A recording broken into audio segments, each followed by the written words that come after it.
बरदास राजा घर जल्दी आजा।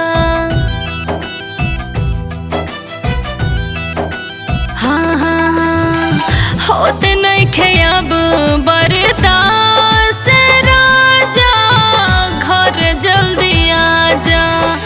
कुह के करे जावा रोइले से जरिया भूल कैसे गईले हमके सवरिया। कैसे जियब बिना प्यार राजा घर जल्दी आजा। होत नइखे अब बरदास राजा घर जल्दी आजा।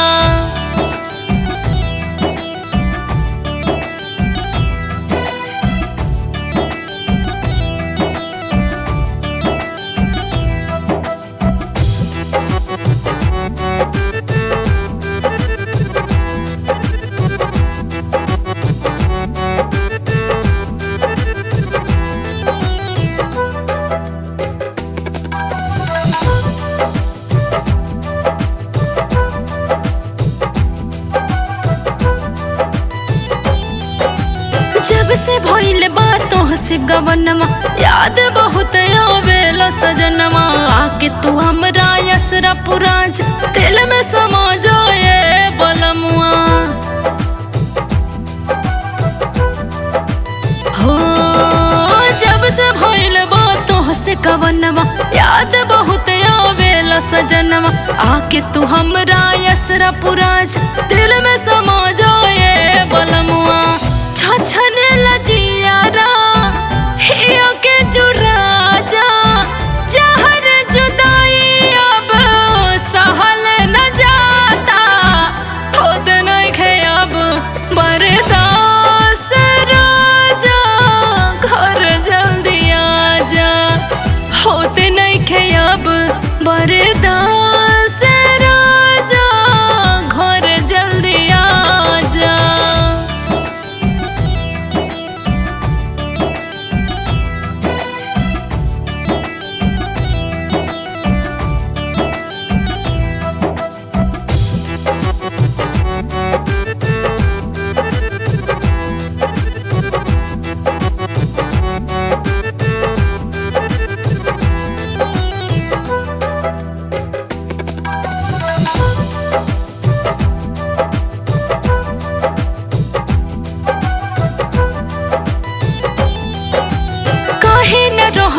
अखिया के सोझा हमसे कटे ना जिंदगी के बोझा। मनवा के बतिया किसे बताई रहेला इतना दूर ये राजा। हाँ कहे न रोहनी अखिया के सोझा हमसे कटे ना जिंदगी के बोझा। मनवा के बतिया किसे बताई रहेला इतना दूर ये राजा। चढ़ल जवानी लेके सुती तकिया राकेश बलमुआ अब रहल न जाता। होत नइखे अब बरदास राजा घर जल्दी आजा। होत नइखे अब बरदास राजा घर जल्दी आजा। आजा ना काहे इतना दुख देताड़ा।